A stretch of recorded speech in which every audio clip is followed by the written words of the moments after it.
Let's get right into it here, guys. Dolphin fishing. This certainly is perhaps the most popular saltwater game. Well, it's definitely the most popular saltwater offshore game fish. And certainly, you know, one of the most exciting, there's no question. I mean, these fish grow incredibly fast. And just so you know how fast, there have been studies where dolphin have been kept in captivity and given a perfect diet with perfect water temperature, perfect lighting conditions, perfect salinity, and that fish grew from 5 pounds to 52 pounds in 1 year. Okay? So, of course, not every fish out here is going to grow 50 pounds in a year because they don't have unlimited food. Okay? And that's why that one fish grew to that size. However, in the wild, your average dolphin will grow approximately 2 pounds a month. Okay, that's the average. So your fish that are 10, 15 pounds are not even a year old. Those are babies, okay, but not really babies in their lifespan because they're lucky if they make it to see 1 year. 2 years is even more rare. And beyond that, they're really giant trophy fish that are far and few between. My introduction to dolphin came many, many years ago as a deckhand on a headboat up in New Jersey. Back 35, oh my God, I'm so, 35 years ago, okay, and tuna fishing out in the canyons. And after we'd load up on yellowfin tunas and longfin tuna, we would spend some time going to look for dolphin. And up there in the northeast canyons, we didn't have the weed lines or the number of dolphin that we generally have in South Florida. But what we had a lot up there, anybody ever fish up in the northeast canyons, are the lobster traps. Okay, the lobster traps. So you had this marker, coming out, and it had a flag, and there was obviously a line going 1,000 or even 2,000 feet down to the bottom that connected to a chain of lobster traps. And we would take this headboat, this 100-foot party boat, name of the boat was the Golden Eagle, by the way, and literally just jump from pot to pot to pot. And we'd stand up there in the tip of the pulpit as we approached each of these pots, the crew, the mates, looking for the dolphin. And we would signal the captain way up in the wheelhouse and go, oh, we see him or we don't see him. And I'll never forget the very first time we pulled up, or I don't want to say the very first time, but this one particular time, we pulled up to this pot, and as we're getting closer and closer, I just didn't understand what I was seeing. The water was all blue, and then suddenly it was all green. And we had crossed paths with the largest migration of mahi, of dolphin, that I've ever seen in my life. There had to be 5,000 fish. They were all 5 pounds, but there were 5,000 of them. We pulled up to that pot, tied off to it, and for the next 5 hours, wiped out almost the entire school. It was absolutely crazy. As fast as you can put a bait in the water, you were hooked up to a 5-pound dolphin.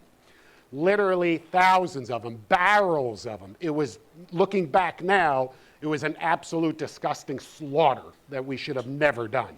But back then, 35 years ago, we all thought the oceans were never going to dry up.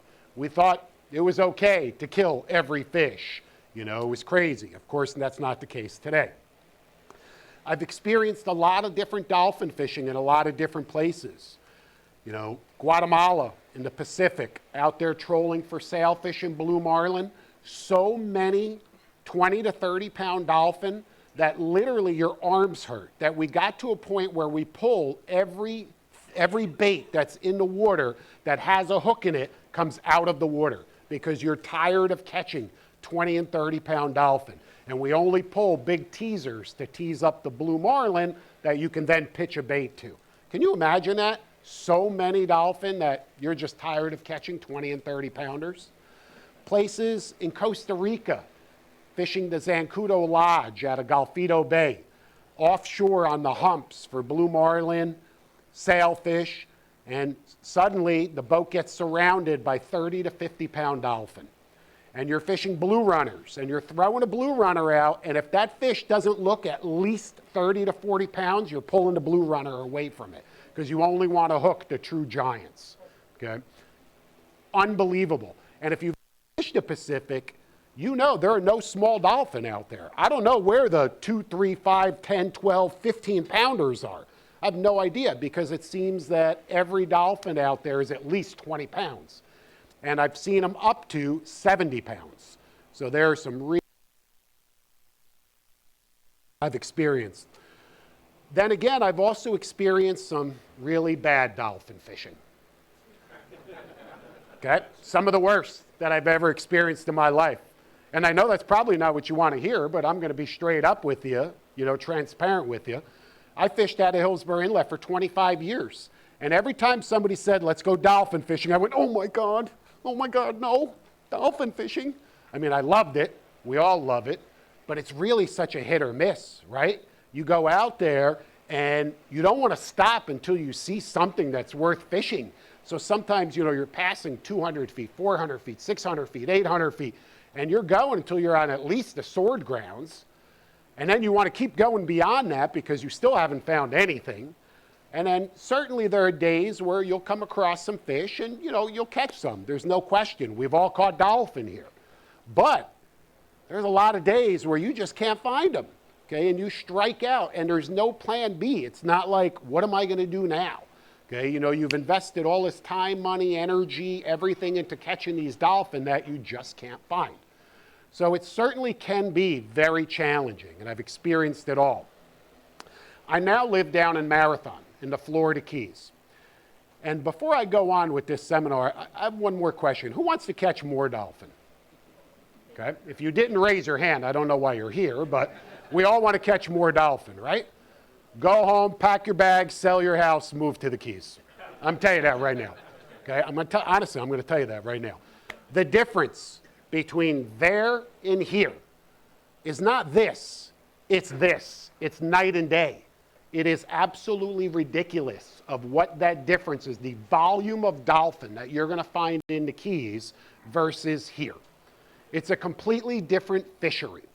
And I bring that up because, I've done dolphin seminars here in the past, multiple times.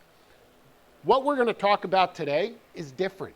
It's different than what I've talked about in the past, because the way that I dolphin fished here, I would go out here, I run a 39 CV, and I would say to myself, man, I really need this really awesome spread with as many baits in the water, teasers, ballyhoo, skirted lures, this, that, the kitchen sink. I don't care, anything that I can put out there to try and find 3 dolphin. And if I can catch more than that, I'm in good shape. And, rarely do I say, hey, I'm going to go out here and go dolphin fishing, but I only want to catch gaffers or slammers, the bigger fish, right? I just want to see a dolphin, let alone be selective that I only want to catch the big ones. So the tactics and what we did here are completely different than what we do down in the Keys. And I want to share some different experiences with you, different encounters, how I look at the dolphin fishery now, what I've learned, not only from New England and the Atlantic coast, but the Pacific coast, and of course down in the Keys. Because the truth of the matter is, listen, the Florida Keys is not that far away, and who visits the Keys? Let's go, okay? Let's go. I mean, you're all going down there anyway.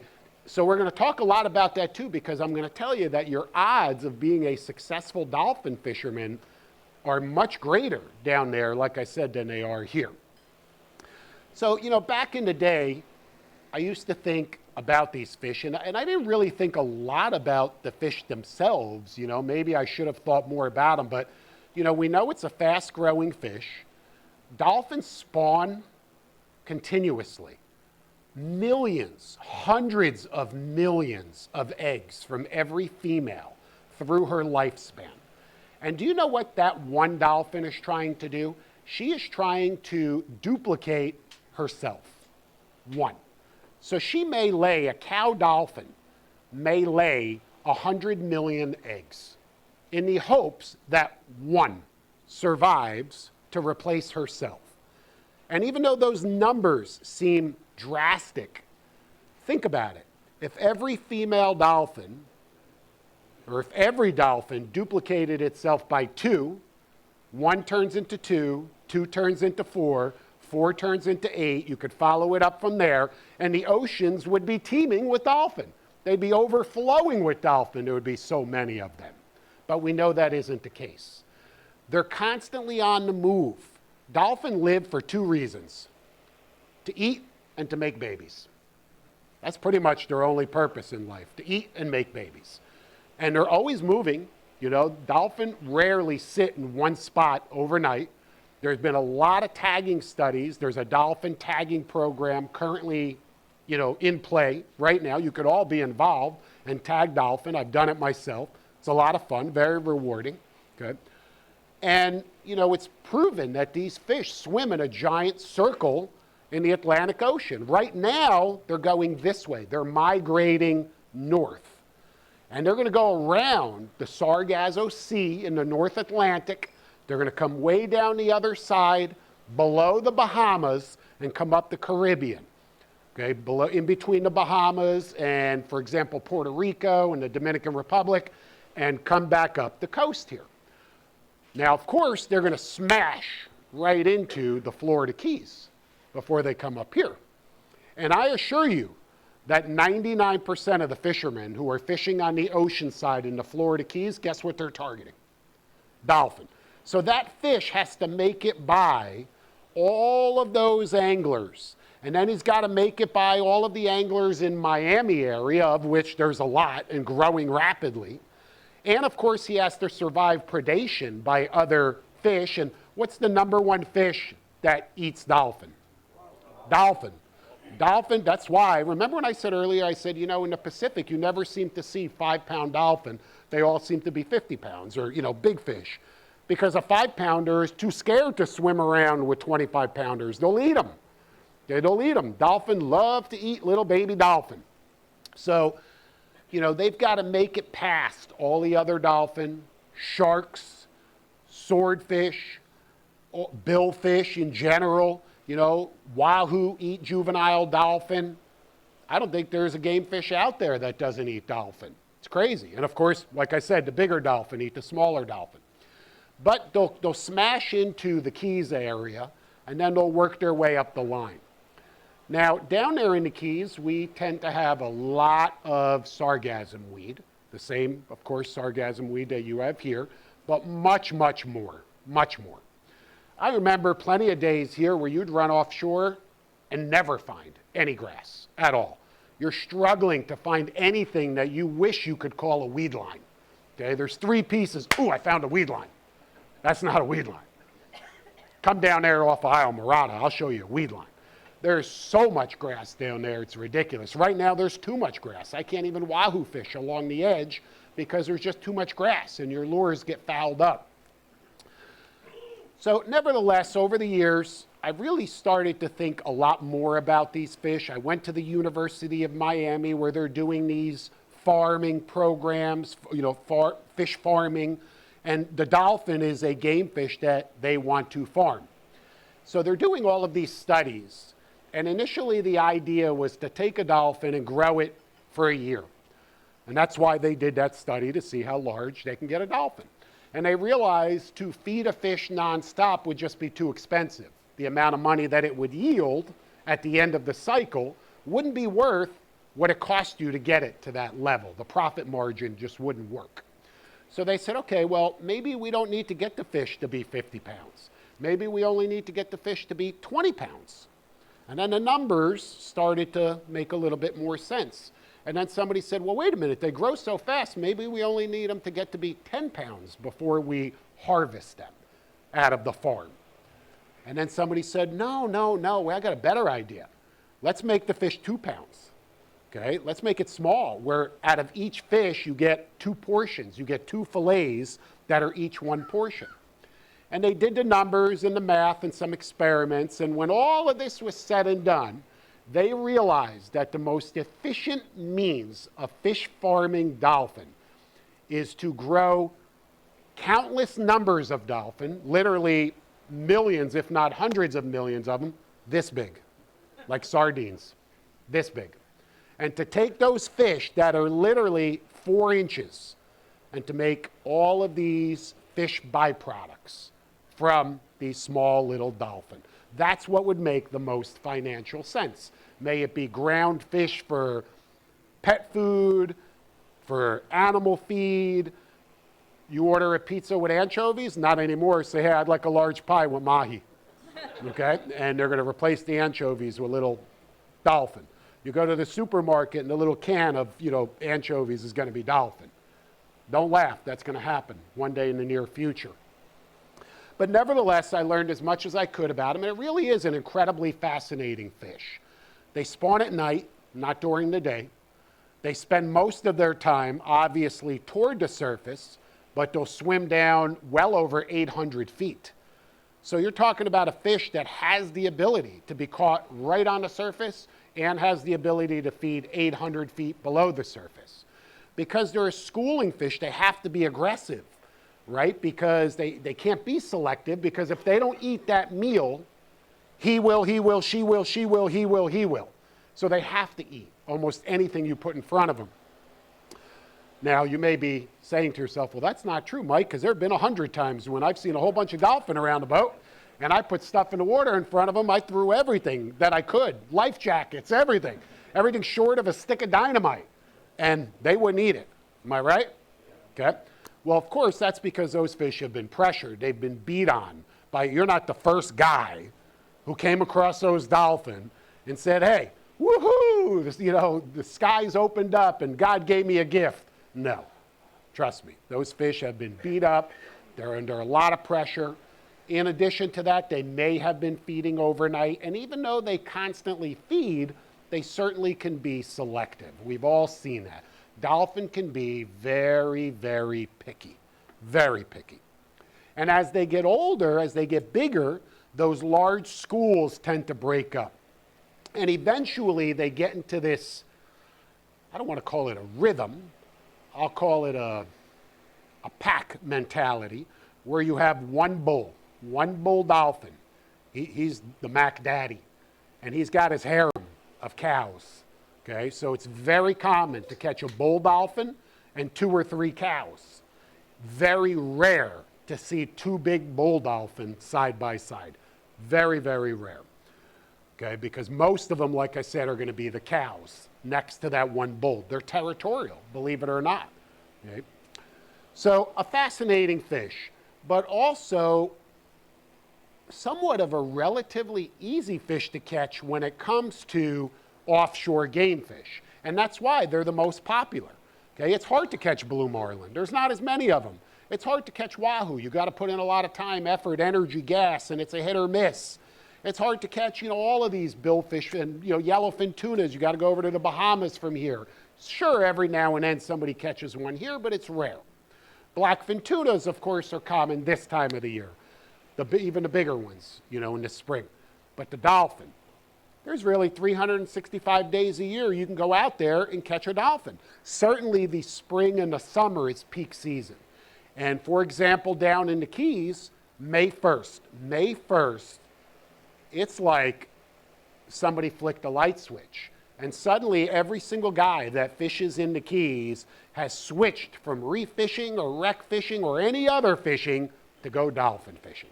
And that's because all of the charter boats are loaded with these groups that come in from West Virginia, Wisconsin, Wyoming, wherever. They're all visiting the Keys, and what do they want to do? They don't want to catch a snapper. They don't even know what a snapper is, but everybody knows what a dolphin is. And they have this grandeur vision of this beautiful jumping fish, and loading their freezers. So it's such a popular species. And really, once you get on top of them, there's a lot of different ways to catch them, and it doesn't require a tremendous amount of skill, although it does require some patience, and it does require that you look at these fish maybe a little bit different than what you have in the past, because I certainly have learned to do that. When I first moved to the Keys, of course, I put out my outriggers, I'd go offshore dolphin fishing, I'm fishing 12 lines off the back of my boat. I'm like, I got this, okay? I'd get up to a weed line and literally in a matter of minutes, complete mayhem. Because you've got all of these lines in the water, And what happens is, number one, most of them now have grass because there's so much grass down there. And you're spending so much time dealing with the lines that you're not really focusing on the task at hand. And the task at hand is catching the dolphin. Okay? It's not how many lines can I fish effectively. Now when I fish in the Keys and I troll 4 lines.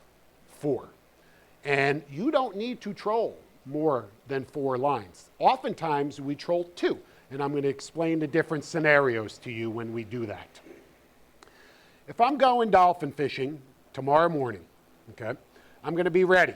I'm going to be ready with some trolling lures, and I'm going to be ready with some natural baits, and I'm going to be ready with some cut bait.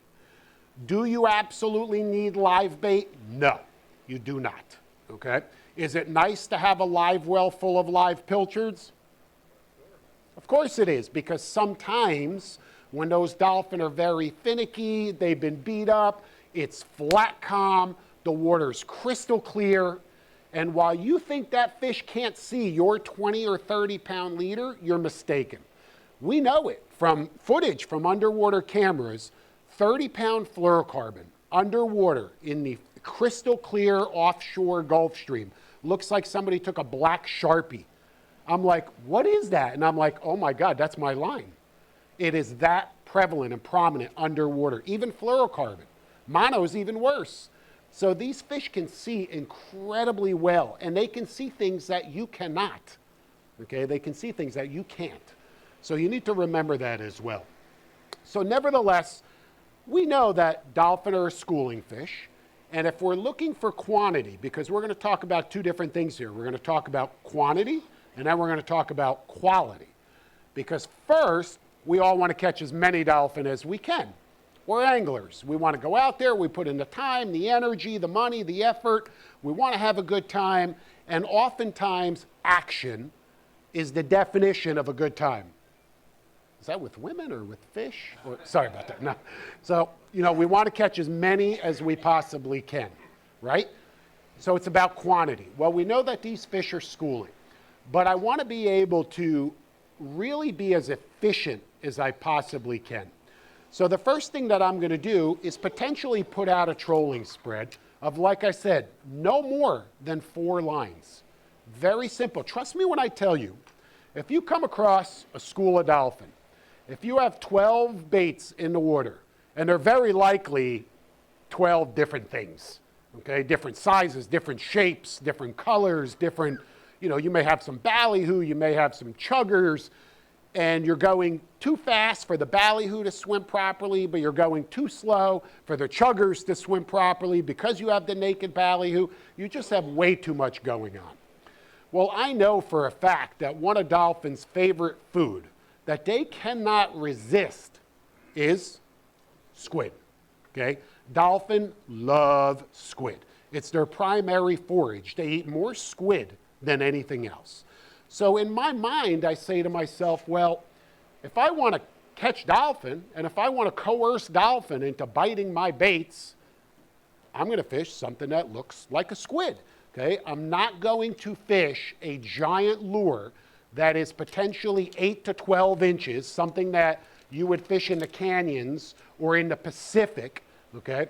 I fish very small lures. That's it, right there. Nothing larger than that. It's what, 5 inches? It's a very small lure. This is a Zacatac. It's a micro lure. It's called the atomic bomb or something like that. And as you can see, it's got a little chugger head, very clean, and it looks like a squid. There are other variations.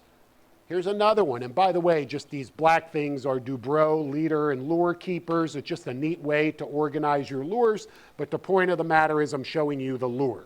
Again, 5 or 6 inches, big eye, looks like a squid. Another favorite, and this is a secret. This is a Florida Keys secret that I am going to share with you, right? This secret alone is worth your membership to Florida Sport Fishing TV Plus. I'm not kidding you. If you want the #1 dolphin lure in the Florida Keys, this is it, right here. And I'm going to pass it around from this corner. I want it to go around the whole room so you see the simplicity of this bait. It's 5 or 6 inches long. It's got a little squid body on there, has a little clear acrylic head, okay, with little jets, little holes drilled in the head. Nothing else. That's it, right there.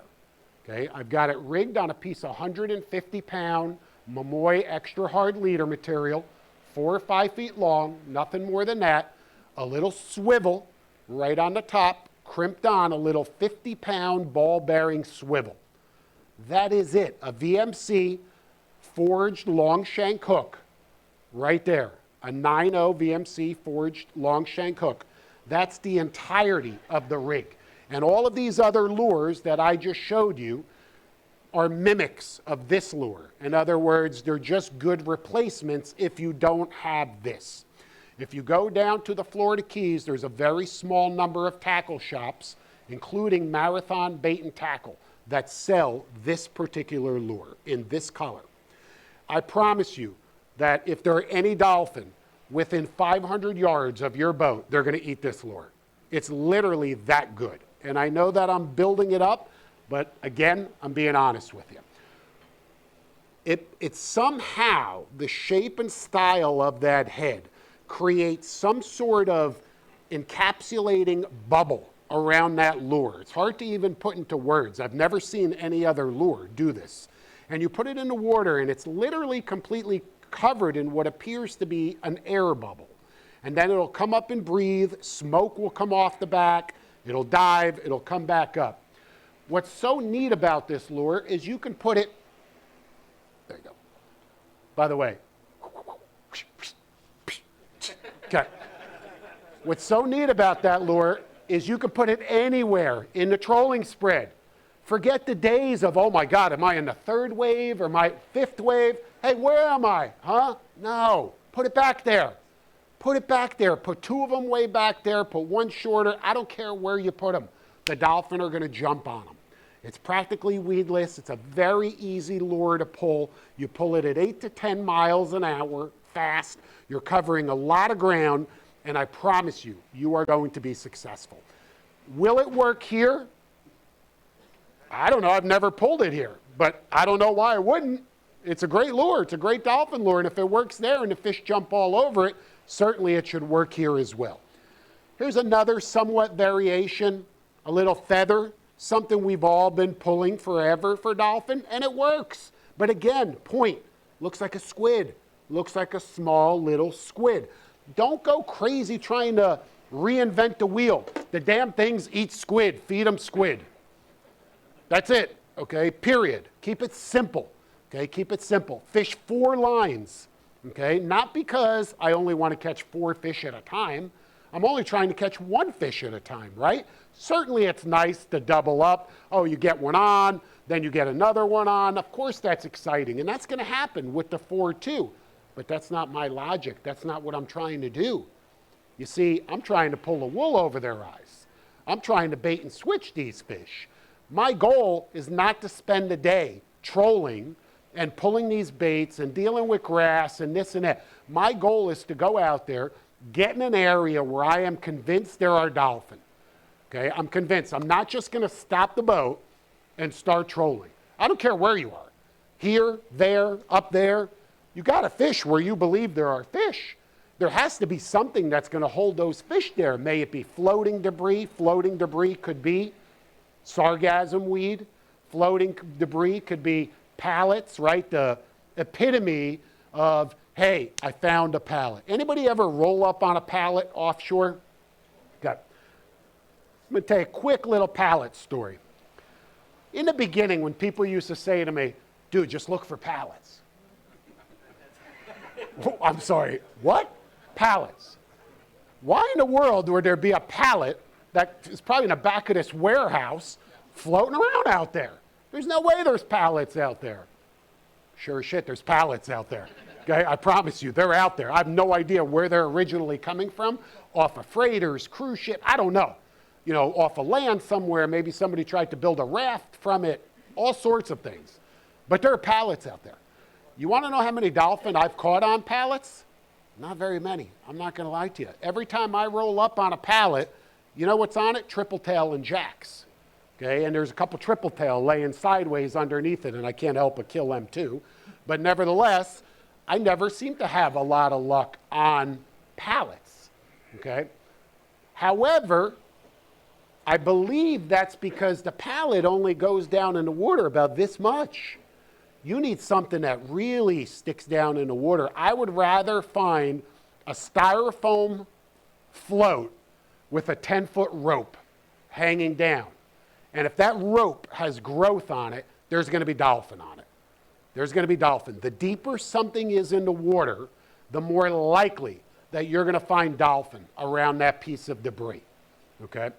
But again, the point I'm making is floating debris. It could be pallets, it could be tree trunks, pilings. On a recent dolphin trip, and I've got pictures of this, you'll see it on my Instagram page, I found a whole bundle of fluorescent light bulbs. These, the whole bundle of them. I found tarps. I found all sorts of stuff floating around out there because there is a lot of trash that's coming from other countries, because we know the Florida Straits and the Gulf Stream, right, are coming right by us. So anything below us, south of us, is coming this way. And if there's a storm down there somewhere, think about all of that debris that makes its way into the ocean. It's all headed right toward you. But before it gets to you, guess who's getting to it first? Okay? Us guys down there. So your odds of finding something are slim, and your odds of finding something that actually holds fish are even slimmer. But nevertheless, certainly it happens. Point I'm making is I'm not going to fish unless I see something that says, hey, Mike, yo, there could be some dolphin right here, start fishing. Floating debris, birds. Oh my God, birds. Who loves birds? When you're offshore dolphin fishing, who loves frigates? We love frigates, okay? Let me tell you something. When you're offshore dolphin fishing and you see a lot of birds, there's a whole flock of birds. They're small, but there's a whole flock of them. They're working like crazy. And you're like, yes, we found a mother lode. No, you didn't. You found a whole bunch of small birds that are picking off small little baits that small dolphin or little bonitas or blackfin tunas, little bullets, are forcing up toward the surface. Those flocks of birds with the small little birds are not what's going to hold or not what's going to lead the way to the dolphin. On the other hand, you're offshore and you see 3 frigates. 3. And they're working very low to, everybody knows what a frigate is, right? And they're working very low to the water. Bingo. Now you just hit the jackpot. Because remember that a frigate, the height above the surface that frigate is flying is generally the depth of the bait that he's looking at. So if he's way up there, 200 feet in the air, 100 feet in the air, he's not actively working. He sees something. He's a phenomenal fisherman. Far better than you and I. A frigate's the most amazing fisherman in the world. He's got incredible eyesight, and he's a specialized hunter. He can't get wet. What kind of bird, what kind of seabird can't get wet? A frigate can't get wet. That's why you've never seen a frigate land on the water. Okay? He doesn't have that oil on his feathers like a lot of the other birds, so that repels the water. So he's got to be able to pick off prey in midair. Ballyhoo, flying fish, and other birds. I don't know if you've noticed this, but frigates eat other birds, okay? So in turn, when that frigate is real low to the water, he's waiting for large fish right there to push the bait up, because a frigate is not going to chase a small little silver side this big. He's not. He's going to chase a flying fish or a ballyhoo, primarily a flying fish, okay? So again, I'm going to pass that back. I really want everybody to take a look at this. I'm serious about what an effective lure that is. I have no idea what it's called. It's called a dolphin catcher. That's what I call it. Okay? So in turn, frigates or big birds, that's what we're looking for. We're looking for smaller numbers of bigger birds. That's a sign to me that says, Mike, fish here. Okay? What about color changes? Certainly a color change is a great sign because that's something that's creating that color change. It could be opposing currents. It could be a temperature change. Something is changing right there that creates this barrier. And along that barrier could potentially be bait fish. So again, that's a great sign to start fishing here. In the Keys off of Marathon, you know, I'm going to tell you how good the dolphin fishing really is. I come out of a little area called Sister Creek in Marathon, and I run south, and you get to 650 feet of water, right to the edge of it. So as an example, I come out of my pass, I'm heading south, I'm going to go over the patch reefs, then it's going to go 200, 250, 300, 400, 650. Stop. That 650 will plateau for 7 miles.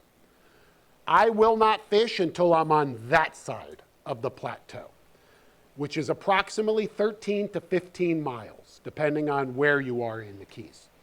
That's where you want to start your dolphin fishing. Will you catch them in between there? Absolutely. But if you want the sure thing, they're on that edge. They're on that far edge at 650. You get out there and it's going to be like somebody flicked a light switch. There's the birds.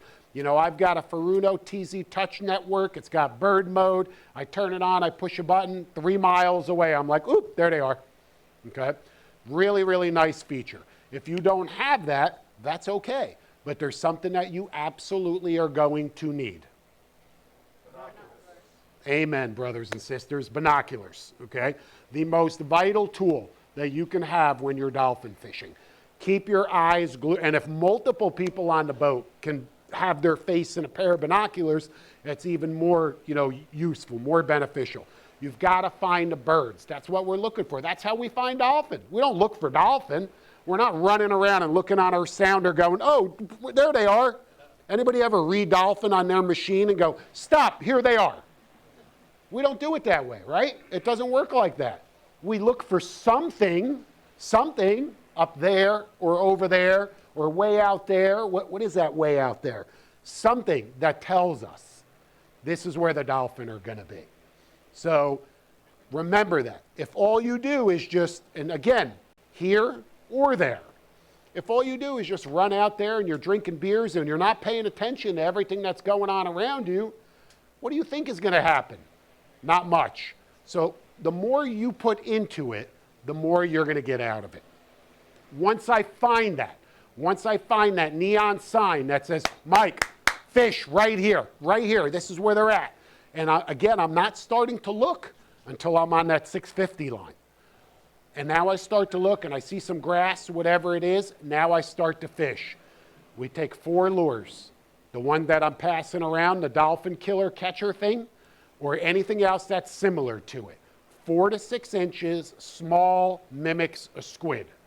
There's no, you'll see how that lure is rigged. There's no additional swivels. There's no additional terminal tackle on my line because every single second that I'm wasting clearing grass off my swivel. Anybody ever get sargassum weed on their snap swivel? Not one person here said yes. You guys are all full of it. Who's gotten grass on their lures and on their rig? We all have, right? All of us. It happens. So you've got to eliminate as much of that on your line as you can. You know, eliminate those sticky points, that's what I call them, where grass could get caught on your rig. Because every second that you're worried about clearing grass and dealing with that is 1 second that you're not fishing. So we'll put the lures back. We're fishing them on relatively light rods. This is a Chaos Gold. It's a KC 15 to 30 pound class rod, 7 foot long. And like I say in every seminar, if you're not fishing Chaos rods, you're not fishing. Okay, and you certainly aren't catching. So this is just an ideal outfit for this type of fishing, for light duty trolling. It's matched to a Shimano Talica 16. Okay, it's a single speed reel. You don't need a 2-speed reel for dolphin fishing, but it's a nice feature and you can use that reel in other venues as well. But if you can't get your hands on a 2-speed reel, that's okay. A single speed reel will be fine for what you're doing here. Because remember, the vast majority of dolphin that you're going to hook are going to be how big? schoolies, you know, that's what we'll call them, schoolies, fish that you could pretty much flip over the side of the boat. They're juveniles, you know, they're a few months old. There's a lot of them. They swim in a pack. They're often aggressive. That's going to be the bulk of it. And remember, we said earlier, we're looking for quantity. So we'll put out 4 of these. We'll start trolling around whatever that debris is, usually a well-formed weed line with some birds. Because sometimes there's so much structure, so much grass, that you go, well, how do I fit? Where do I fish? There's just so much, okay? And that may not be the case here, but I assure you that's the case there, that there are many occasions where there's just grass everywhere. So what I do is go, okay, well, wait a minute. I've got one ingredient, I've got grass. Now let me try and couple that up, because there's grass everywhere. But now if I see grass and birds, okay, that's something special. That's different than everywhere else. Why are the birds there? Because the fish are forcing the bait up. So in turn, that's a great sign. I'll put a couple lures out. I'll start working the area. If you only have 2 rods and 2 lures, that's perfectly fine. Okay, don't think you need this big arsenal. It also depends as to who's on the boat. Look, if you've got, if you, and you are coming fishing with me, we're all fishing together. This is your rod. This is your rod. This is your rod. Everybody has their own rod.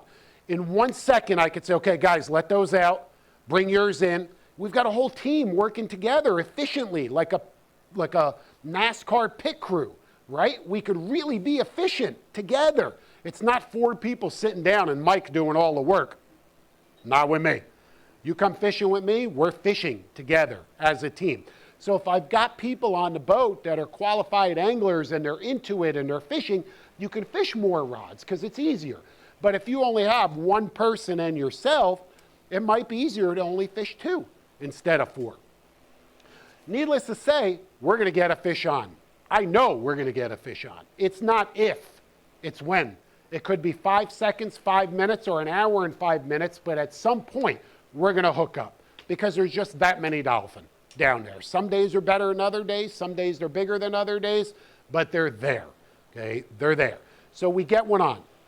Now at that point, I'm going to keep the boat moving forward because oftentimes we can turn 1 bite into 2 bites or 2 bites into 3, depending on how many lines you have out. So I'll keep the boat moving forward, okay, at the same rate of speed. I've got plenty of line. My reels are loaded with 20-pound diamond line, Orange Crush. It's a high-vis line. Very, very important, the high-vis line. I could see this really easily. I'm at the wheel of my CV. I can turn around and easily track every single bait. And there are times we fish the Orange Crush and the high-vis, the chartreuse color, which makes it even easier to, differentiate between the different lines. If this line was like a blue or a light gray, you would lose sight of it in the bright sunlight and it would be a little bit more challenging. So on outfits that are designed for trolling, we always fish that high-vis diamond line. Like I said, either in that chartreuse high-vis or in the Orange Crush. It makes a big, big difference. But because it is so visible, we don't like to run it right to the lure, as you can see. So we add a top shot. Doesn't need to be a lot, 20 feet, 25 feet of blue or clear, okay? Just a top shot in between the high-vis line and the lure itself. Connected with that little barrel swivel that we talked about earlier. There's nothing else on there. There's nothing else that could catch grass. We hook a fish, I keep the boat moving forward. The rod's bouncing like this. Who's ever in the cockpit is, we got them all, we got them all. I'm like, I know. We're going, and I'll at least give it a 5 to 8 second count. Okay, 1, 2, and I'm not counting out loud, but I'm going. And oftentimes you'll see one of the most exciting things to me in all of fishing is when you look behind a boat and you see a dolphin racing across the surface with its fin, right out of the water, just racing over to a lure. Anybody that's ever seen that? How cool is that, right? And that fish is coming from way over there. And you go, how in the world did he way over there see my lure over there? That's what they do. They're hunters. They're specialized hunters. They feed in the ocean. They eat fish for a living. fish and squid. And there's so many of them, they better be damn good at catching them. So they've got these skills that we can't even imagine. You know, as a matter of fact, they've got some skills. Did you know that dolphin, we know they're gold and green and blue, okay? But dolphin will often turn their entire body gold and get into a large weed patch and literally shake all of that weed around to dislodge any little seahorses and crabs and filefish and sargassum fish and, you know, little trigger fish and anything that's embedded in that grass to pick it off and eat it. Okay, they're very, very specialized hunters. Nevertheless, we hook a fish, and regardless if we hook another one or not, at some point I'm going to pull that throttle back. The second I pull that throttle back, we're throwing chunks. I don't wait for the boat to stop. Immediately start throwing chunks, okay? My logic, we're trolling, we hooked up, the fish is coming this way, there's other fish with them, we're throwing chunks, the boat's continuing to move forward. Even if I put into neutral, the boat's going to keep moving forward. And rarely am I going to put the boat in neutral. I'm going to pull those throttles back, but the boat's still going to be in gear. We're still going to be moving forward because I want my line stretched out behind the boat. And I don't want any slack line in that fish that we have hooked up. So I'm now leaving a trail of crumbs, right? A trail of crumbs. That's the best way to look at it. Over here on the side, I'm ready. I've got spinning rods, 4 of them, rigged and ready to go. In this particular case, it's a Chaos Gold SP 15-30 7-foot spinning rod. This is perhaps the most versatile offshore spinning rod that Chaos builds. You can fish this rod from anything from sailfish and king mackerel and snook fishing and all sorts of different stuff, snapper, and it makes just an all-around perfect dolphin rod. It's matched to a Shimano Saragossa 10,000. It's an absolute workhorse. It's not Shimano's top tier reel like the Stella, but do you need a Stella for a 12-pound dolphin? Do you need a $1,200 reel? I do, but you don't. Anyhow, so it's a great workhorse. Loaded with 30-pound braid. There's a ton of line on here, but again, a top shot, a leader, okay, a leader. 7.0 live bait hook with a whole squid, So we're reeling in this dolphin. The boat's gliding forward. Hurry up, throw a bait out. He grabs a spinning rod, he throws a whole squid out behind the boat, opens up the bail. Anybody want to guess what happens? If there's any other dolphin behind the boat, you're going to hook them on the spinning outfit. They're going to eat the bait. And that's what we want. We don't want to troll the fish. We want to bring those fish to us. We want to bring that school of fish to us. The boat then pops into neutral. We no longer have trolling lines out. We now go into a rotation. This is perhaps the most challenging aspect of dolphin fishing. You slow the boat down. You're bringing in a 10-pound dolphin, 8-pound dolphin, 5-pound, I don't care how big it is. You've thrown the breadcrumbs. The fish comes up next to the boat, and lo and behold, there's 20 more with it. Right? Very common. There's 20 more with it. Instinctively, everybody goes crazy, and everybody just wants to throw everything that you possibly have in the water. It's the worst thing you can do. Worst thing you can do because, yeah, you might hook 1 or 2, but you're going to spook the whole school. There's just way too much going on. Slow it down, okay? Slow down. I'm like, when we go dolphin fishing, I like to consider myself the, who's the guy at an orchestra that goes like this? Yeah, I'm that guy. No, don't touch that. Don't, hold on, don't touch that. Let's get this fish next to the boat. I'm looking at the fish. I'm reading the behavior of the fish. Look at them. If they're really, really aggressive and you throw a handful of chunks and they all come racing in and eat every single chunk, those fish are fired up. Are they not? Those fish are fired up. You better feed them to keep them there because they're eating, they're fired up, and you got to feed them.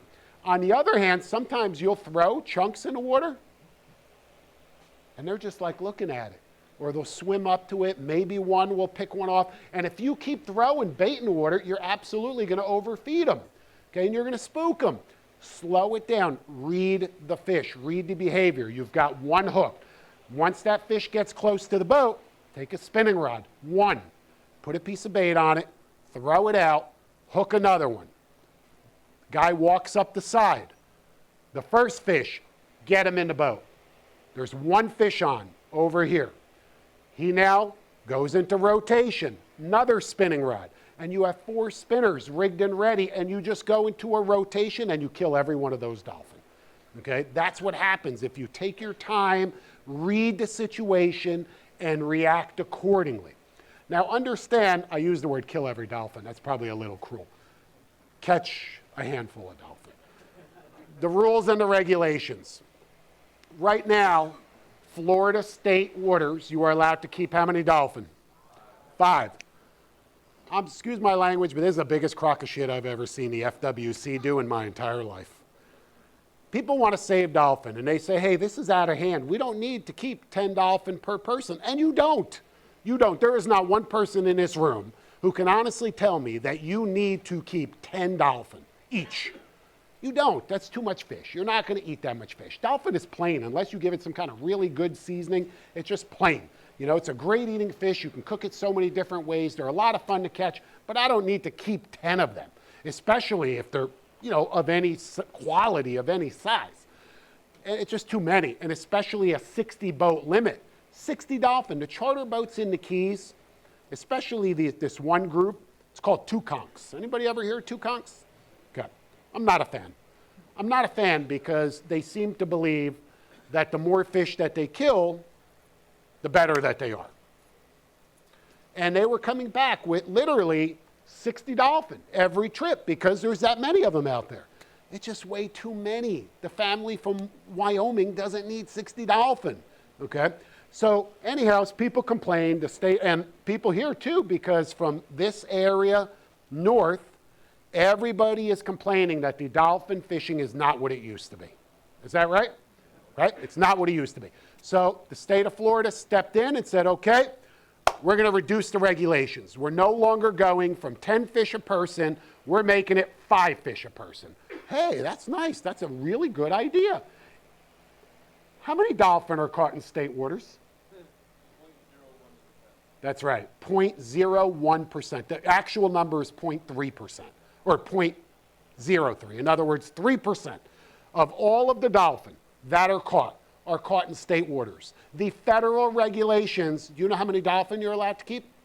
10. Nothing has changed. We're all fishing for dolphin in federal waters. So the regulations mean nothing. They really mean nothing to help save dolphin. And when they made this reduction, do you know that they actually increased the quota for commercial fishermen? Do you know how many dolphin a commercial boat is allowed to keep per trip legally? Commercial fishing, I'm a commercial fisherman, and I go out there dolphin fishing. What is my daily quota of dolphin? Anybody want to take a stab at it? He said 1,000 pounds or fish? 1,000 fish. That'd be a lot of dolphin in a single day, right? 1,000 fish. Anybody else? 200 fish.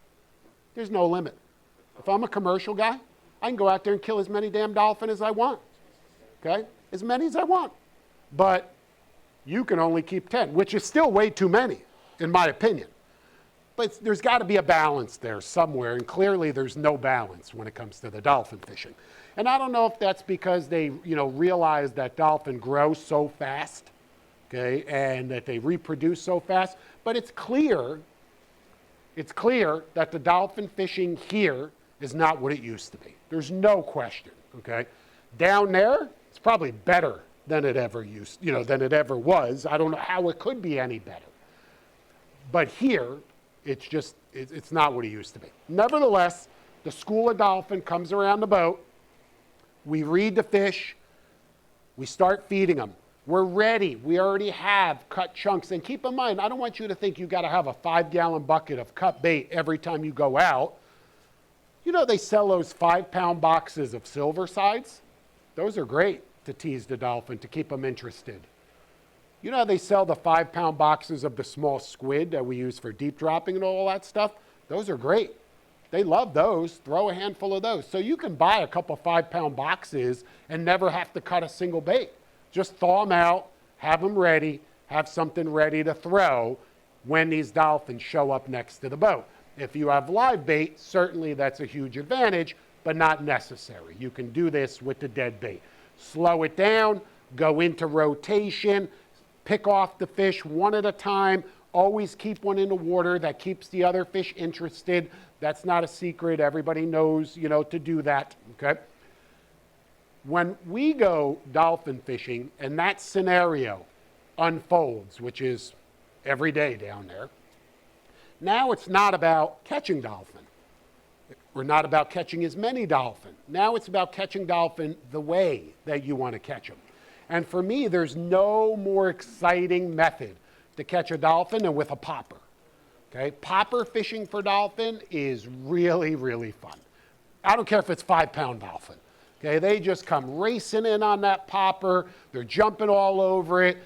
Anybody ever popper fish for dolphin? It's really fun. Make sure that you have a rod rigged with a popper that you can chuck out there. It doesn't matter what kind of popper because it's the commotion. Okay, they're already fired up. You're feeding them. It's the commotion. So many different baits out there. You can throw stick baits. You can throw, twitch baits. But the poppers really seem to get them fired up. And it's a lot of fun to catch those fish on poppers. Another thing that you can do, if you do want, live bait, remember that all of those weed lines that we see out there are loaded in live baits. How many times you pull up to a weed line and there's like countless little fish swimming around it? All sorts of assorted little runners and this and that. Drop a sabiki rig down, catch them, put it on a hook, throw it out there. What the heck do you think the dolphin are eating?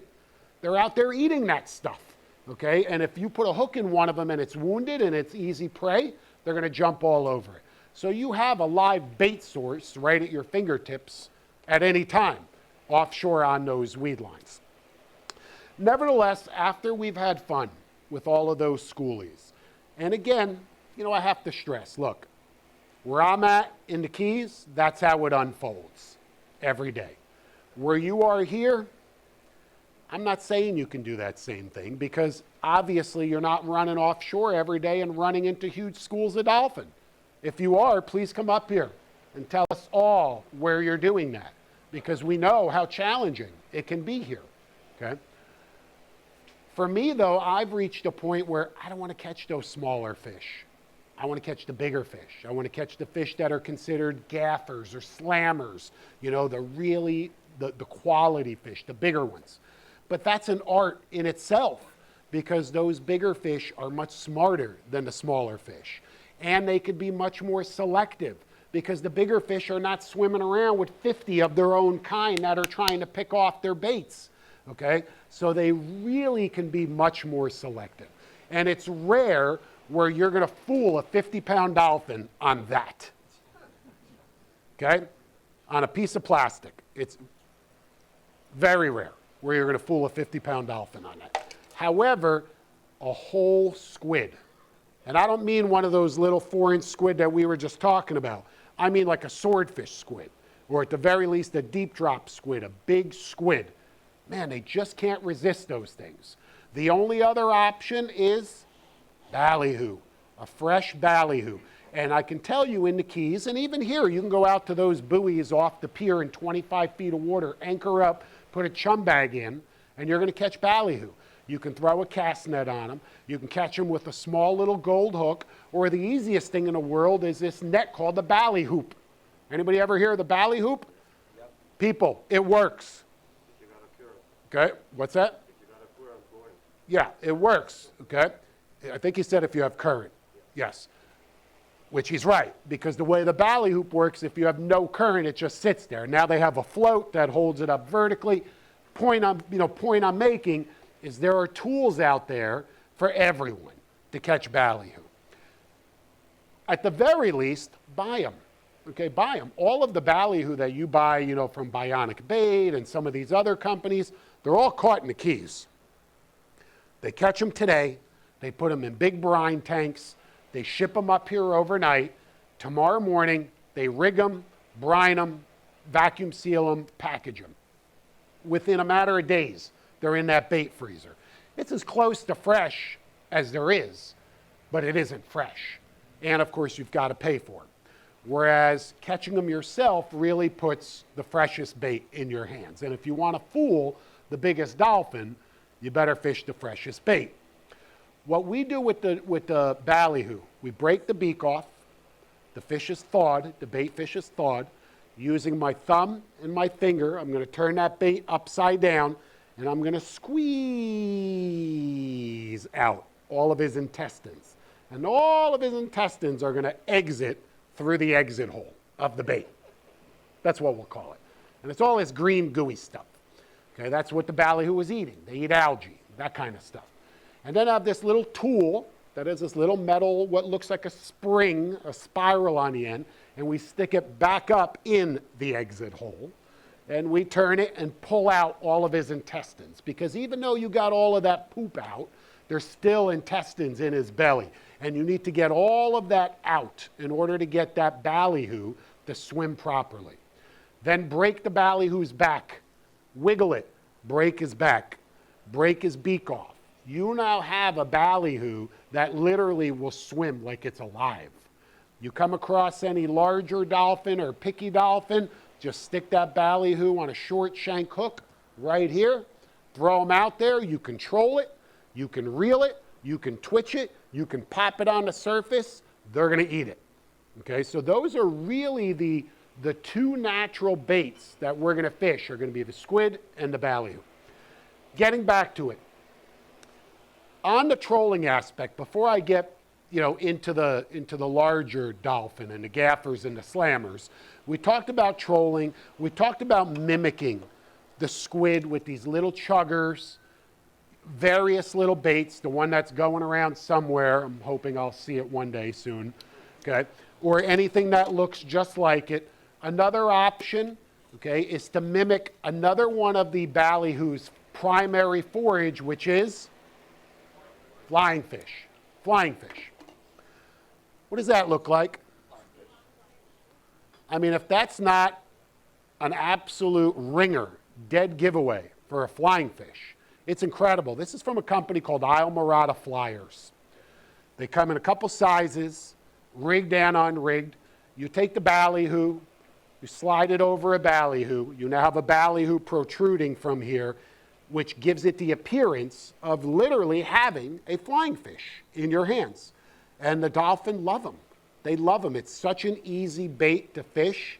It's simple, and I'm literally mimicking that flying fish. So if I want to mix it up a little bit in my trolling spread, put out 2 of the squid, and if I want to include a couple larger baits, I can include a couple flying fish fakes, so to speak. You can even fish these naked. Don't catch fish naked. Naked meaning with no bait. In other words, nothing else, just the lure itself rigged. Okay, I don't need a natural bait with this. But I have found that if you take a rigged ballyhoo and slide that over the top of it, it's crazy how well that could work. I'm going to pass that around too because I'd really like for you to take a close look at how much that really mimics a flying fish. Thanks, Mike. You're welcome. Yep. Well, at least wait for it to make its way back this way before you stick it in your pocket. So anyhow, we've caught all those schoolies. We've had fun. We caught some fish. Maybe if I'm here, I'm going to stay on them because it may be the only shot that I get all day. Okay, maybe the only shot at dolphin that I get all day. So I'm going to stay on them. And, while I'm on that subject, anybody ever, you're trolling around out here, corner of your eye, you catch something floating in the water, you circle around it, boom, you get a fish on. You turn around, you're fighting that fish, you land that fish, and you go, hey, where did that tree go? Where'd that branch go? You guys see it? No, it was over there. No, Joe, it was over there. No, Jim, it was over there. And you lose it. You guys follow me, right? You're out there, you come across some floating debris, you pick off a fish or two on bait, trolling, whatever it is, and then in the heat of the moment, in the heat of the battle, you completely lose sight of whatever it was that you stumbled across, and it drifts away. It's happened to me. Okay, I'm like, it was right here. And then you're going in figure eights and circles trying to find this one branch or palm tree frond or whatever it is, and it's gone. Not anymore. Not anymore. So I've got this rigged, and it's right next to my helm station every single time I go dolphin fishing. And it is nothing more than a float, a swordfish buoy for a buoy rod, that's what we call that. Stuck a piece of PVC pipe in there, glued it in, put a little flag on it, and you're going to need to put some lead in there. I didn't bring it, but you're going to need to put some lead in there because otherwise this is going to lay just like this, okay? And you want it to lay like this so you can see. How far away can you see that? You're never going to lose sight of this, never. So something as simple as this, a marker, that's the point that I'm making. It's a simple marker that if you hook up or if you want to mark an area or mark a piece of floating debris, it literally takes 1 second to just go, poof, it's in the water.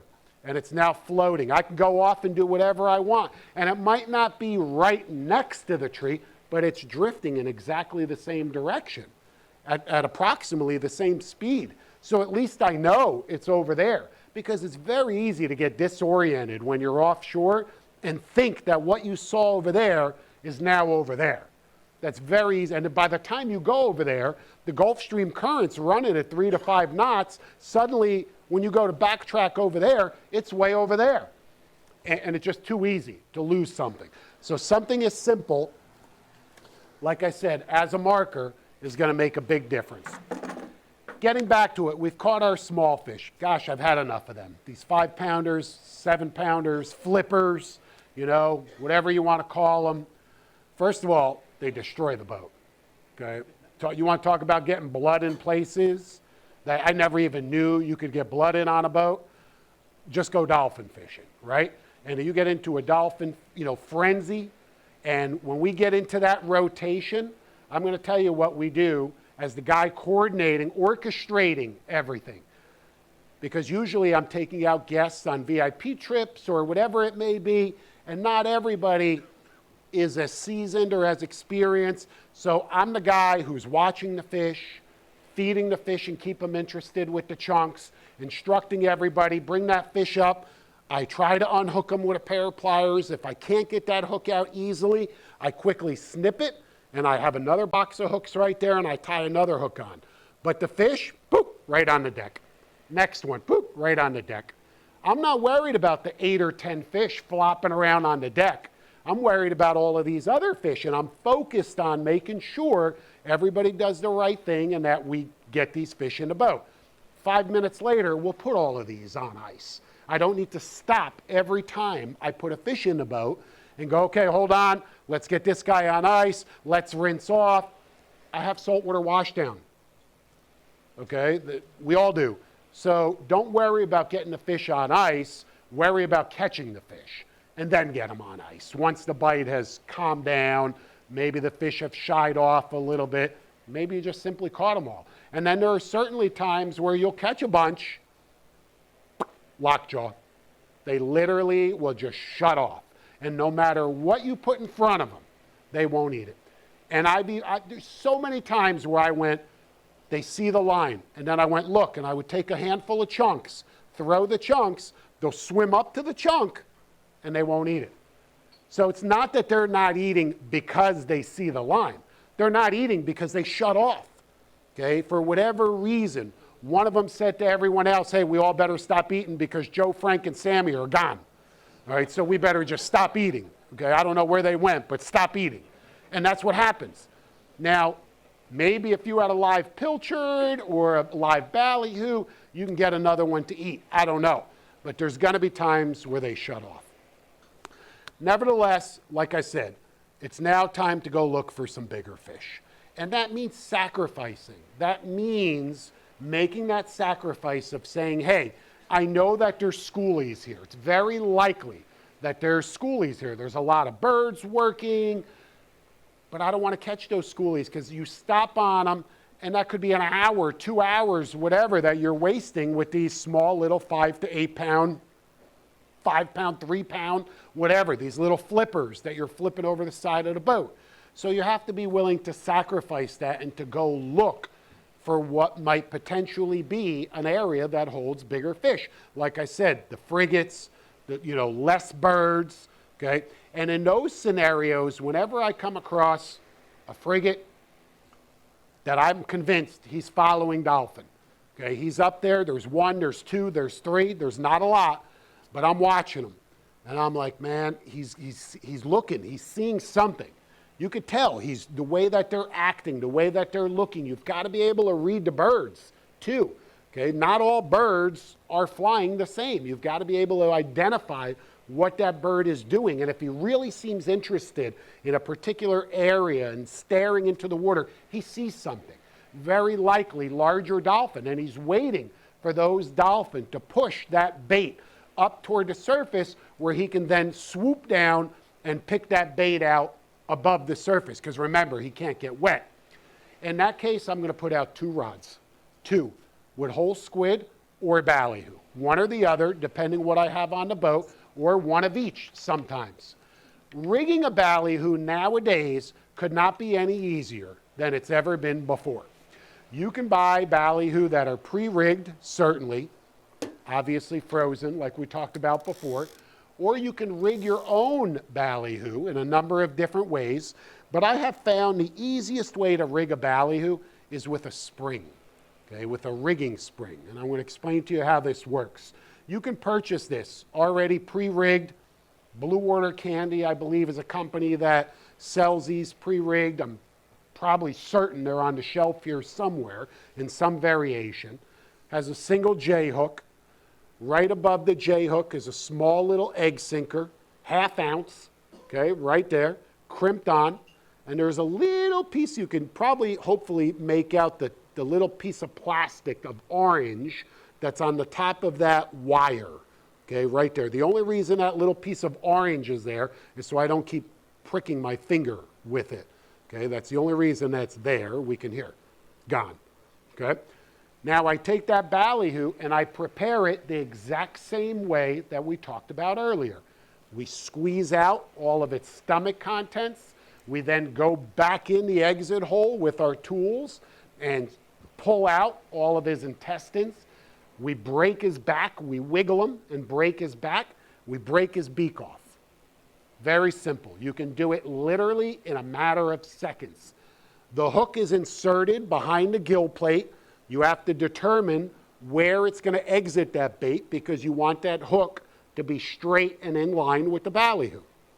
Once you do that, you simply take this little needle, I'll call it a needle because that's almost what it represents, and you stick it from the bottom up, through the bottom jaw and the top jaw, right through. Boop, 1 time. Then on your rig, you have a little, what's called a rigging spring. It's just a little spring. And when you put it on that tip, all you do is turn it. And it cinches down on the bait. You just turn it and tighten it until it cinches down right on the bait. And now what you're left with is an actual ballyhoo that's rigged, that's going to swim perfectly. It's going to swim straight. And you can either fish it naked with nothing else on it, or I forgot where our little flyer, you could slide that flying fish down, but when I'm looking for big dolphin, I like to fish it naked. Why? Because the more shit I put on there, the more likely he is going to see that something isn't right. A ballyhoo's a ballyhoo, looks like a ballyhoo. He loves to eat ballyhoo. Here's a big ballyhoo swimming right in front of him. That's it, keep it simple, okay? Keep it simple, let him eat it. The fish then comes up, he clobbers it. He clobbers that ballyhoo or the whole squid. Now, at this time, you've got a big dolphin, 30 to 50 pounds, okay? Big slammer. He hit a spinning rod, a conventional rod, whatever. Man, you're excited. The fish is screaming offline. He's jumping on his first run. You're going, oh my God, he's 60 pounds. It's every bit of 30, okay? But you've had a few beers, you're super stoked. Your buddy's like, no, he's bigger. Either way, okay, he's out there jumping, and you're super, super stoked. You got a big battle ahead of you, okay, a very big fight ahead of you. And if you don't react accordingly, you could potentially lose that fish very easily. And the odds, or I don't want to say the odds, the number of times, the occasions that you're going to hook a 30 to 50 pound dolphin. Guatemala, every day. Costa Rica, every day. Florida Keys, often. Hillsborough Inlet, holy shit, never. Okay? Once a year, if you're lucky. Once, maybe not even once a year. I mean, come on. I fished here for 25 years, so don't tell me anything different. Yeah, I've gone out. I remember one day we had 3 fish between 30 and 40 pounds within the first 20 minutes. What happened one time in 20 years? Okay, that doesn't happen often. So when it does happen, you better just slow it down. And you better reel up everything else and focus on that one fish, because that one fish is going to change the entire day. Make sure your drag is set properly. Take your time. Hold that rod tip low. You don't want to take a rod and fight a 40-pound dolphin with the rod tip up here. Anybody know why? That's going to encourage that fish to jump. Every time that fish jumps, he is violently shaking his head. And every time he violently shakes his head is one more moment that that hook could come flying out. Anybody ever lose a dolphin because he spit the hook? The only person is this little kid. He's the only one out of all of us. Don't worry, when you grow up, you're going to be a great fisherman just like all of us. We never lose big dolphin, ever. Never happens to us. It happens to all of us. We all know it, right? The dolphin jump, they shake their heads, they spit the lure, they spit the whatever it is that's in their mouth. So to minimize that, you want to keep that rod tip low to the water, okay? And instead of applying too much pressure, work as a team. Who's on the rod? Are you on the rod? You're on the rod. You know where I am? First of all, I don't like beer. I like rum and Coke, so don't make that mistake. That's number one. Number two, no, not in that scenario. I'm at the wheel. I'm chasing that fish down. I am closing that gap, okay? Yeah, he's fighting it very easily, very easy. Just keep that line tight, okay? Make sure there's no slack in that line at all. Enjoy the fight. The fish is going to scream. He's still going to jump. You do your part. And listen to me, I'm slowly, potentially one engine even, just slowly moving that boat closer to that fish, okay? Because if I try and drag that fish to me, you know what it's like? Imagine if you had one of these big mean pit bulls on a 50-foot leash and you try to drag that pit bull to you. Is that going to work out too well? But if I slowly take up the slack as I walk over to that pit bull, I'm much more likely to keep the pit bull calm, and I'm much more likely to have a happy ending to that whole scenario. Same situation with the big dolphin. Same situation. Slow it down. Remember that that fish has got a lot of fight in him. A 30 to 50 pound dolphin is a 40-minute to hour battle, okay, depending on the tackle that you've got that fish on. And you can catch a big fish like that on light tackle, on 20-pound gear. There's no problem catching a big fish like that on 20-pound gear if you've got a 30 or 40-pound leader. As long as you take your time and the guy on the wheel, like I said, slowly close that gap. That's the most important thing that I can tell you. It's not just pop the boat in neutral and everybody root him on and go, Joe, you got this, you got it, keep going, you got it, you're going to get him. No, you're not. You're going to lose him. And you know what? If you don't lose him during the fight, I assure you, you're going to lose him when your buddy goes to try and gaff him, okay? Because you guys have no clue what you're doing, clearly, and then he's just going to be swinging wildly with the gaff. Anybody ever lose a fish because of a bad gaff shot? Whew. Whew. We all have, right? We call that angler failure, okay? It happens to all of us, okay? You've got to minimize the, who cares if it's a 5-pound dolphin? Well, for me, I don't care. There's a million of them. For you, a 5-pound dolphin is still a dolphin, right? You don't even want to lose that fish. But it's not heartbreaking. You don't go home and have nightmares and not sleep for 6 days straight because you lost a 5-pound dolphin.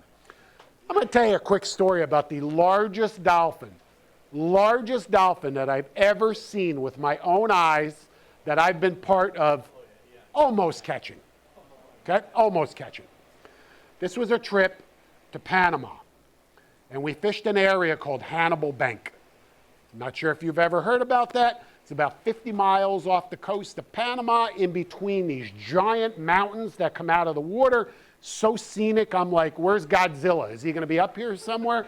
And we're trolling in this, what looks like a valley for blue marlin, with these big, mole craft chuggers on, like 50 wide reels, back of a 31-foot Bertram, fighting chair, everything that you would picture.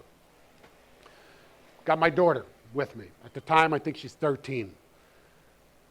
Trolling along, pow! Rod just explodes. Line screaming off the reel. We look back, and it's a dolphin.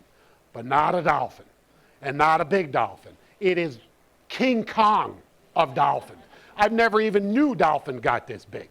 Remember at the beginning of the seminar I said I've seen dolphin to 70 pounds? This was it. So she sat in that chair, and she battled this thing like a champ.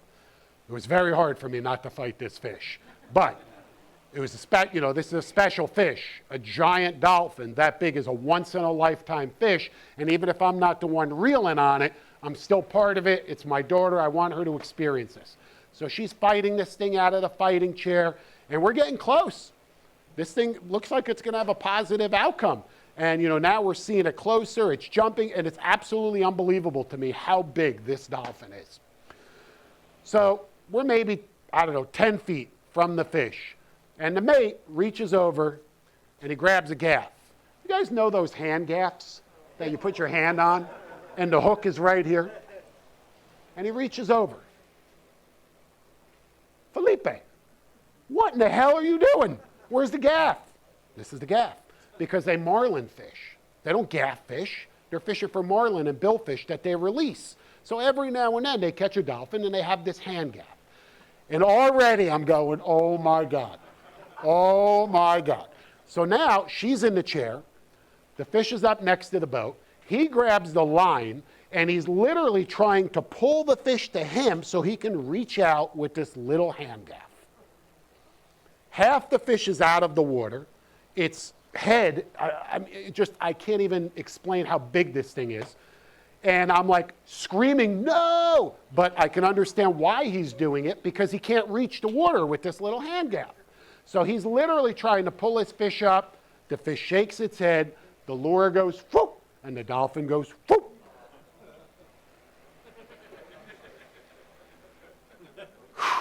No tip. Felipe comes over. Okay. Look.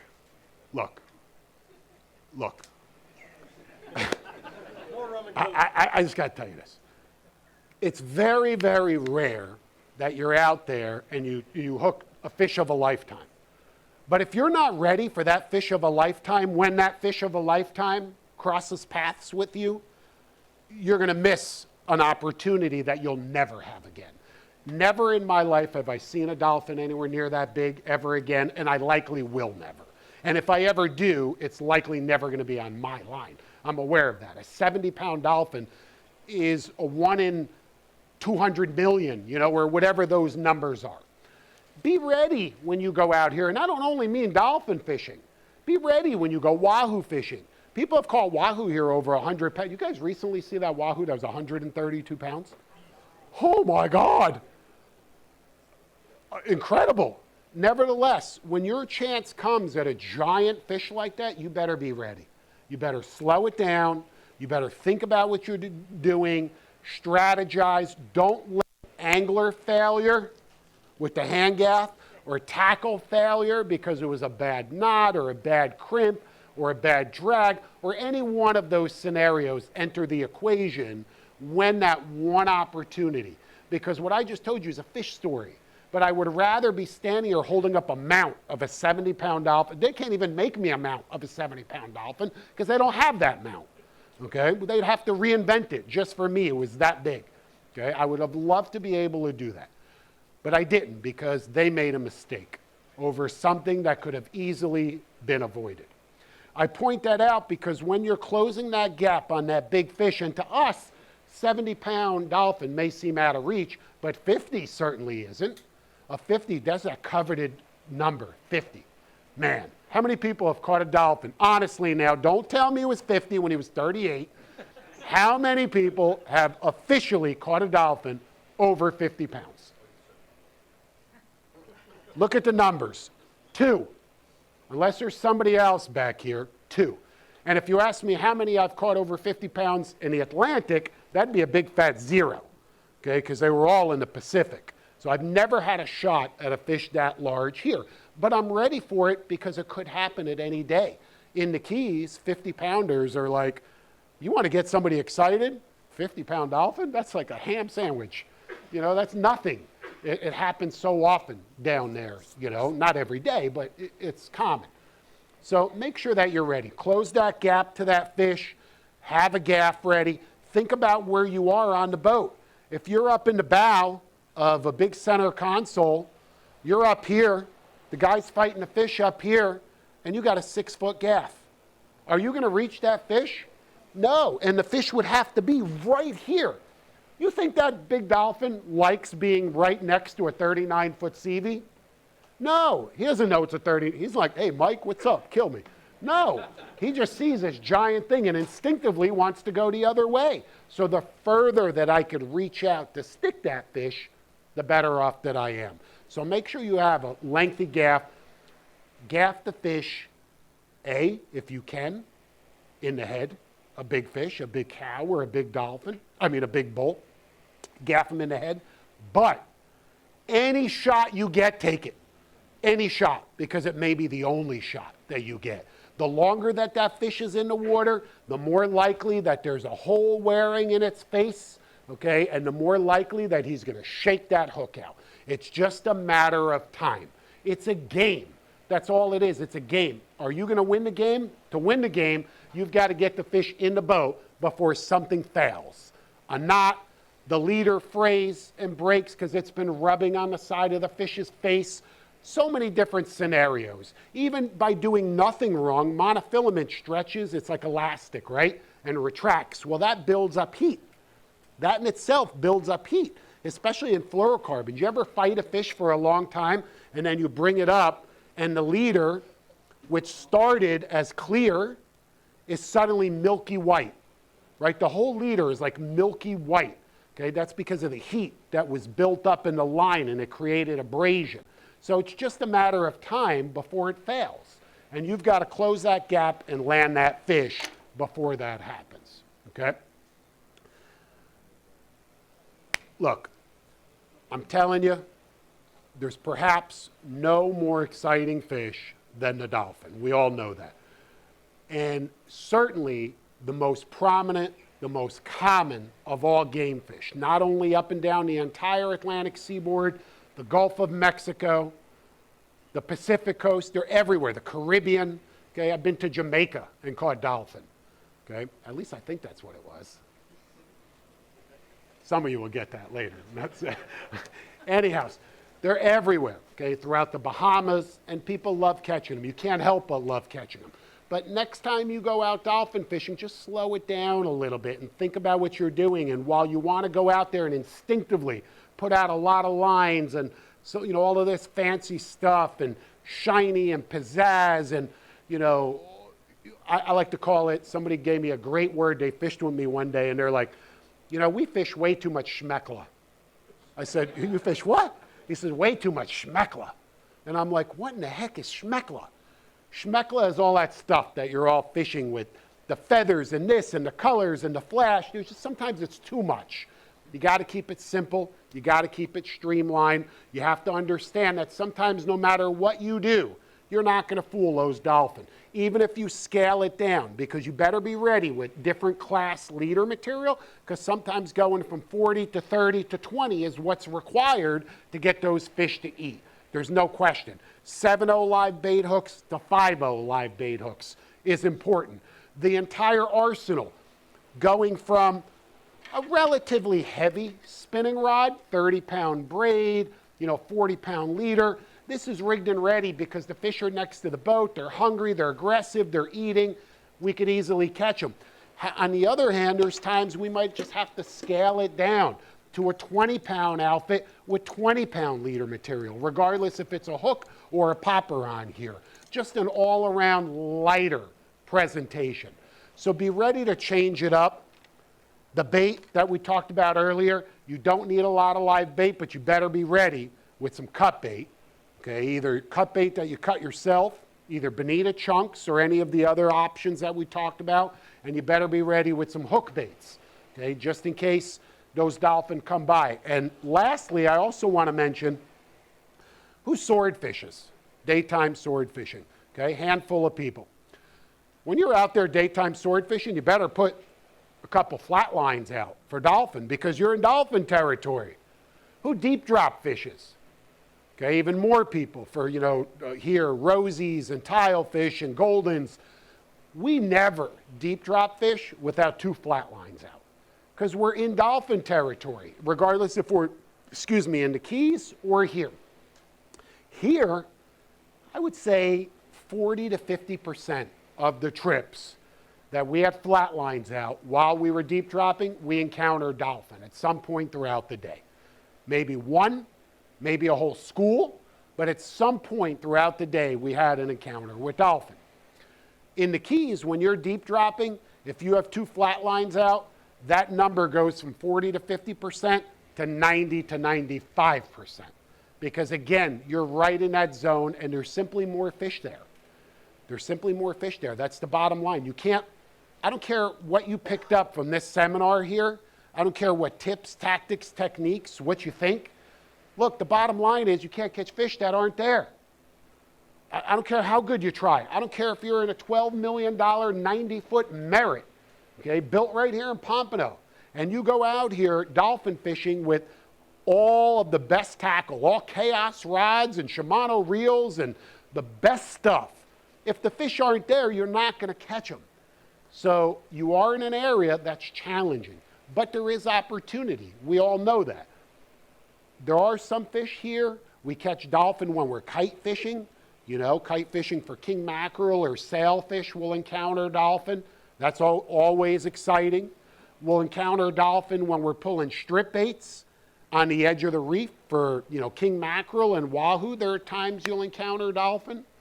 So there's certainly opportunities for them, and you've got to be ready for all of those different scenarios. And at the end of the day, the one last thing I'd like to tell you is how I enjoy to eat dolphin. Okay? I have found that, again, fresh, of course, is the best way to eat any fish. And because it's such a neutral fish, you can cook it so many different ways. But a coconut curry on dolphin over some jasmine rice, money, baby. And if you want that recipe, just email me. Or again, log on to fsftv.com and check out our Captain's Kitchen. Thank you, guys. I appreciate it.